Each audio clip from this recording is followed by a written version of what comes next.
Nang manghina si Morgana, nagpaulan si David ng sunod-sunod na atake na parang Hadouken. Tuluyang naglaho si Morgana. Noong sinaunang panahon, nagkaroon ng digmaan ang mga salamangkero. Si Merlin, na tagapagtanggol ng sangkatauhan, ay may tatlong pinagkakatiwalaang alagad pero isa sa kanila ang nagtaksil.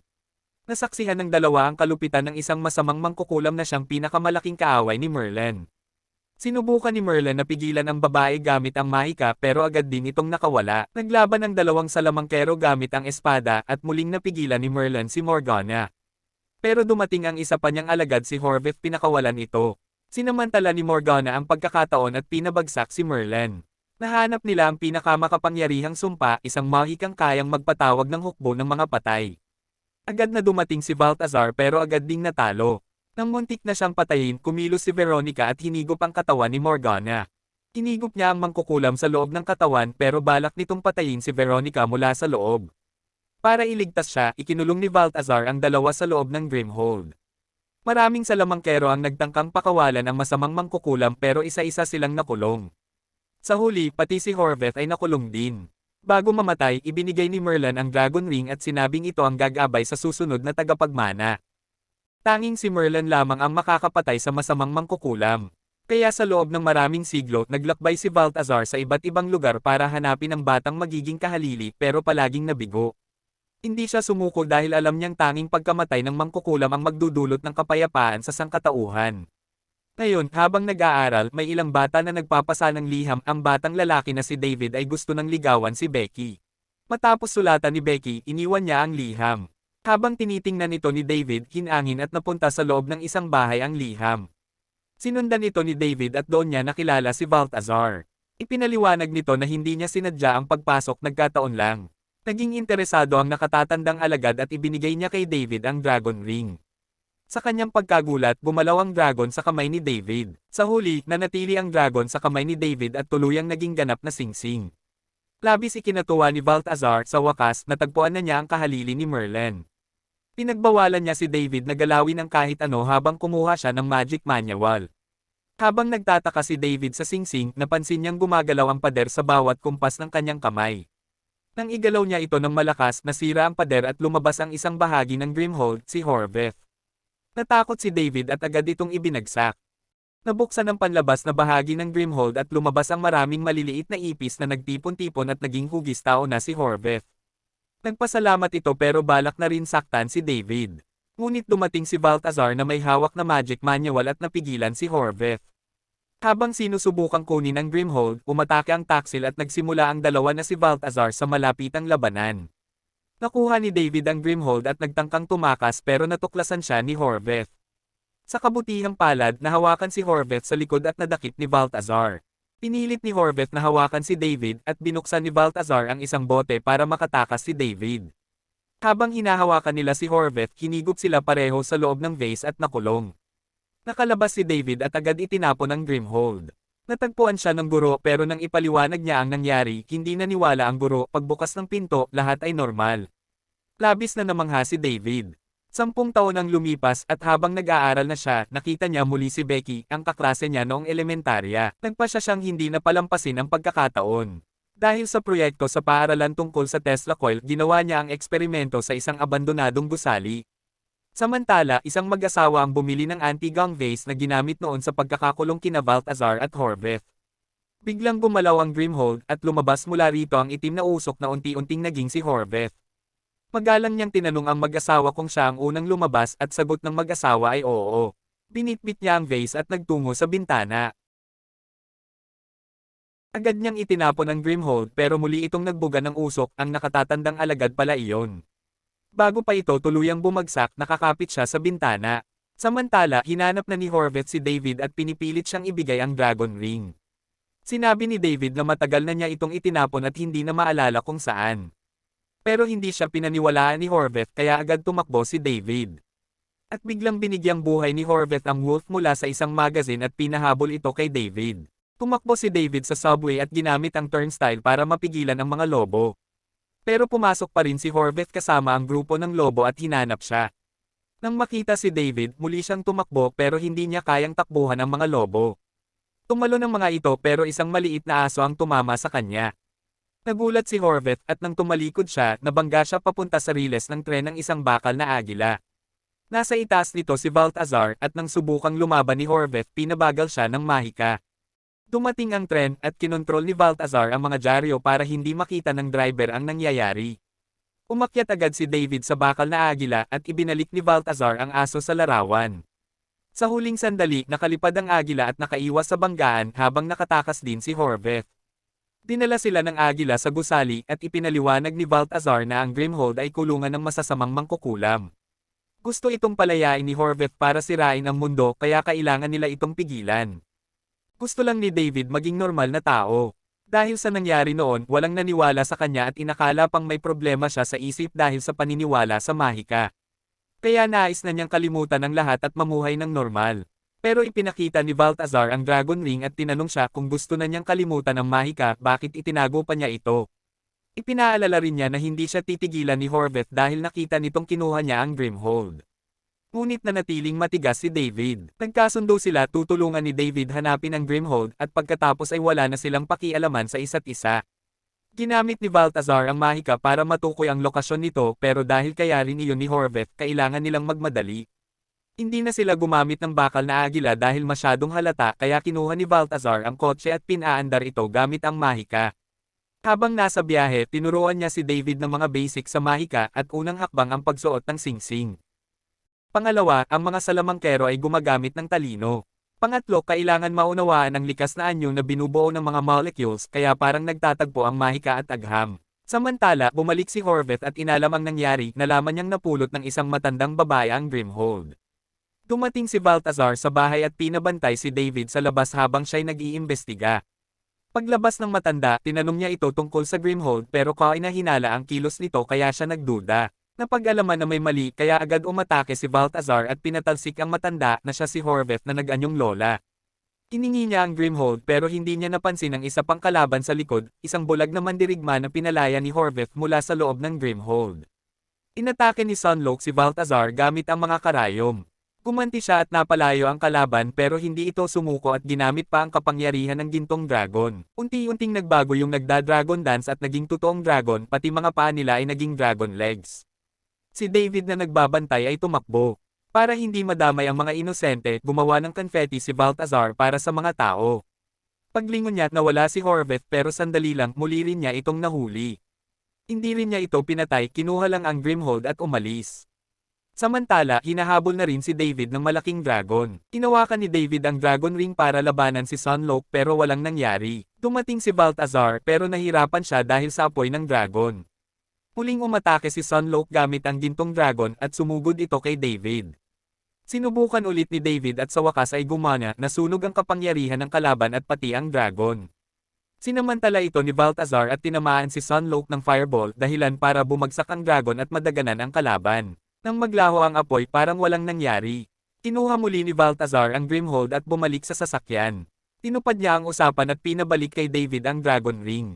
Pero naging interesado na si David at gusto pa niyang matuto. Doon niya naintindihan na hindi pwedeng pilitin ang bata, kailangang magkaroon ito ng interes. Dinala niya si Balthazar sa kanyang laboratorio para doon simulan ang pag-aaral ng mahika. At tulad ng iba, may paritwal din sa pagsali. Siyempre, may sariling ritual din ang mga salamangkero. Itinaas ni Balthazar ang kanyang kamay at lumitaw ang apoy sa lupa saka nagpakita ang mga simbolo sa loob nito. Ipinaliwanag niya na ito ang Merlin Magic Circle na tutulong kay David matuto ng mahika pero kapag pumasok siya rito, wala nang atrasan. Sa huli, pumasok si David. Ipinahayag ni Balthazar na isa siyang mataas na antas na salamangkero at tinanggap si David bilang kanyang alagad. Tinuruan ni Balthazar si David ng unang teknik na plasma bolt pero hirap siyang makuha, minsan maliit, minsan wala sa kontrol, at minsan siya pa ang natatamaan. Samantala, si Horvath ay nakahanap ng kakampi na isang salamangkero na nagpapanggap na magician. Kahit abala sa pag-aaral, nililigawan pa rin ni David si Becky at inimbitahan itong tumulong sa kanyang physics sa laboratorio na agad namang pumayag. Pero para kay Balthazar, ang pag-ibig ay maaaring makaistorbo sa kanyang pagsasanay. Ang pagiging salamangkero ay nangangailangan ng matinding konsentrasyon. Si Horvath ay workaholic na at nagsimula ng magplano, nakahanap siya ng lugar kung saan gagamitin ang satellite sa bubong para sa ritual. Samantala, ang kanyang kasama ay abala sa pag-o-autograph. Inutusan niya itong hanapin agad si David at patayin ito. Hindi nagtagal, natagpuan nila si David sa isang banyo. Pinabantay niya ang kasama sa pinto at pinilit si David na sabihin kung nasaan ang Grimhold pero tumanggi pa rin si David kahit anong mangyari. Dumating si Balthazar dala ang kasamahan ni Horvath, itinapon niya ito at ginawang likido ang salamin. Nakilala agad ni Horvath ang salamin sa loob ng salamin at nag-agawan silang itulak ang isa't isa papasok. Sa gitna ng laban, biglang umatake ang kasama pero dahil sa babala ni David, nakaiwas si Balthazar at si Horvath ang natrap sa salamin. Gumanti si Balthazar at pinatalsik ang isa pa. Umalis sila nang hindi tuluyang tinatapos ang laban. Pagkalaya, nagtungo si Horvath sa opisina ng paaralan. Gumamit ng mahika si Horvath para utusan ng admin at malaman ang file ni David kaya natuklasan ang address ng kanyang laboratorio. Samantala, naghanda si David para kay Becky, ginamit ang mahika para maglinis pero nagkaaberya. Pagbalik niya, bahana at nagkagulo ang mga gamit. Sinubukan niyang pigilan pero hindi gumana kaya napilitan siyang pigilan muna si Becky sa labas habang hindi pa rin niya maayos ang kaguluhan at lalo pang lumala ang sitwasyon. Nalaglag sa tubig ang mga kagamitan at nakuryente, bumigay pa ang kabli. Muntik nang mahulog si David pero bigla siyang napahinto sa ere, dumating si Balthazar at muli siyang iniligtas saka inayos ang lahat. Pinagalitan niya si David dahil sa pag-abuso sa mahika. Nainis si David dahil wala pa rin siyang progreso kaya tumigil muna siya at naglakad-lakad. Pagdaan sa coffee shop, nakita niya si Becky pero hindi na siya lumapit at tahimik na lang na umalis. Napansin siya ni Becky. Pumunta si David sa mataas na gusali kung saan hawak niya ang dragon ring at muntik na itong itapon pero dumating si Becky at nag-usap sila. Samantala, abala si Balthazar sa paglilinis ng laboratorio. Pagbalik ni David, humingi siya ng tawad ngunit napansin ni Balthazar na may kakaiba sa kanya. Bago pa siya makakilos, tinamaan siya ni David ng plasma bolt at tumalsik. Biglang naging kakaiba ang mukha ni David. Nagbunyag na si David ay peke lang habang dumating din si Horvath. Inutusan niya ang kasama na hanapin ang Grimhold pero hindi ito makita. Dahil kilala niya si Balthazar, naglabas siya ng itim na usok para guluhin ang laboratorio. Samantala, sinubukan ni Balthazar na makalaya. Di nagtagal, nahanap ni Horvath ang Grimhold at nagyabang hindi niya papatayin si Balthazar kundi ipapakita kung paano niya palalayain si Morgana at sisirain ang mundo. Habang nagmamayabang siya, unti-unting nakakawala si Balthazar sa pagkakatali. Tinamaan ng plasma bolt si Horvath at napatras kaya gumanti si Drake laban kay Balthazar pero nakabawi rin siya. Nang umatake si Horvath gamit ang lumilipad na mga kutsilyo, bigla itong huminto, dumating na ang tunay na si David. Nakapagtataka, ang dating humahabol ay tumakas habang ang dating tinutugis ang siyang humahabol. Ipinapakita lang na kapag may pinapahalagahan ka na tulad ng Grimhold, nadidagdagan ang pagiging matapang. Inabol nila ang isang dilaw na taxi pero nawala ang target. Inutusan ni Balthazar si David na gamitin ang Dragon Ring para kontrolin ang Grimhold at hanapin ang traidor. Nang winisiwas ni David ang Dragon Ring, gumalaw ang Grimhold at natamaan si Drake. Habang papalapit na sina Balthazar, agad ginamit ni Horvath ang mahika para gawing supercar ang taxi. Ginaya rin ito ni Balthazar at binago ang lumang sasakyan. Pero kailangan ba talagang pindutin ang bubong para mag-cast ng spell? Hindi ba pwede sa pinto? Sa huli, ipinasok ni Horvath ang sasakyan sa tunnel. Sinubukan ni Horvath na pigilan sina Balthazar gamit ang usok pero dahil sa husay niya, nagawa pa rin nilang makaiwas kahit mahina ang visibility. Nang nag-isip ng panibagong plano si Horvath, ginamit niya ang malaking salamin upang ikulong sina Balthazar sa loob ng salamin. Sinubukan ni Balthazar na humanap ng salamin para makabalik pero isa-isang binasag ni Horvath ang mga ito sa labas. Sa huli, nakakita siya ng isang malaking basag na salamin na malapit at sa tamang tiyempo, nakabalik sila. Sa oras na iyon, nakapasok sina Horvath sa eskinita at agad silang hinabol ni Balthazar. Ngunit nakapaghanda na ang kalaban at ginawang malaking truck ang sasakyan nito. Dahil dito, napilitang umatras sina Balthazar. Biglang kumilos si David, mahusay niyang ginamit ang Dragon Ring at nagawa niyang gawing maliit na sasakyan ang kotse. Sinamantala ito ni Horvath at sumugod ng walang takot, itinulak sila sa isang sulok at ibinaba ang bakal na lalagyan para durugin sila. Pero nang wala na silang magawa, biglang tumigil ang lahat. Bumaba sina Balthazar sa sasakyan para tingnan ang nangyari. Napansin ni Balthazar na wala na sila sa kotse pero nakita niya ang dalawa kaya hinabol niya. Nang mapansin niyang sumusunod si Balthazar, ginamit niya ang mahika at ginawang kamukha ni Veronica ang isang tao. Nagulat si Balthazar at muntik na itong lapitan pero agad itong bumalik sa normal kaya napagtanto niyang panlilinlang lang. Samantala, nakatakas na si Horvath. Pagbalik sa laboratorio, ikinuwento ni Balthazar kay David ang nakaraan na dati siyang may minamahal din. Ito rin ang dahilan kung bakit trinaydor siya. Sa mansyon ni Drake, pinatay ni Horvath si Drake at kinuha ang kanyang singsing at kasabay nito ay pinalaya ang isang salamangkero mula sa Grimhold. Kinagabihan, may batang babae na pumunta kay Becky. Sinabi ni Becky na pagod na siya at bumalik na lang ito kinabukasan pero paglingon niya, nasa harap na niya ang bata at halatang delikado ito. Lumabas na ang batang iyon ay ang salamangkero na pinalaya ni Horvath. Huli, pinatay ni Horvath ang bata at kinuha ang kanyang kwintas. Kailangan niya ng malakas na enerhiya at kulang pa siya ng isa. Sa oras na iyon, natuntun ni Balthazar at David ang mansyon ni Drake. Natuon ang pansin ni Balthazar sa mapa sa mesa at hindi napansin ang bitag na inilagay ni Horvath kaya siya ay natrap. Samantala, matagumpay na nahanap ni David ang Grimhold. Nag-ingat siya at nag-iisip muna bago ito kunin at buti na lang ay walang nangyari. Ngunit habang paalis na siya, tinawag siya ni Horvath mula sa likuran. Hawak niya si Becky at pinilit si David na ibigay ang Dragon Ring at ang Grimhold. Samantala, sinusubukan pa ring iligtas ni Balthazar ang sarili, gumamit siya ng kadena bilang lubad at dahan-daang umaakyat. Dahil sa sitwasyon, napilitan si David na ibigay ang Dragon Ring pati na rin ang Grimhold. Tinupad naman ni Horvath ang usapan matapos makuha ang mga ito, pinalaya niya si Becky at umalis na may ngiti. Pagdating ni Balthazar, huli na ang lahat. Plano ni Balthazar na sundan ang lokasyon para pigilan si Horvath.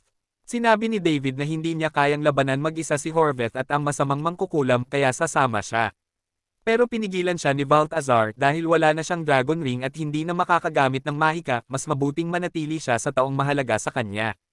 Pagkasabi nito, bigla siyang tumalon pababa, ikinagulat ni Becky pero sinalo pala siya ng bakal na agila na nakaabang sa ibaba.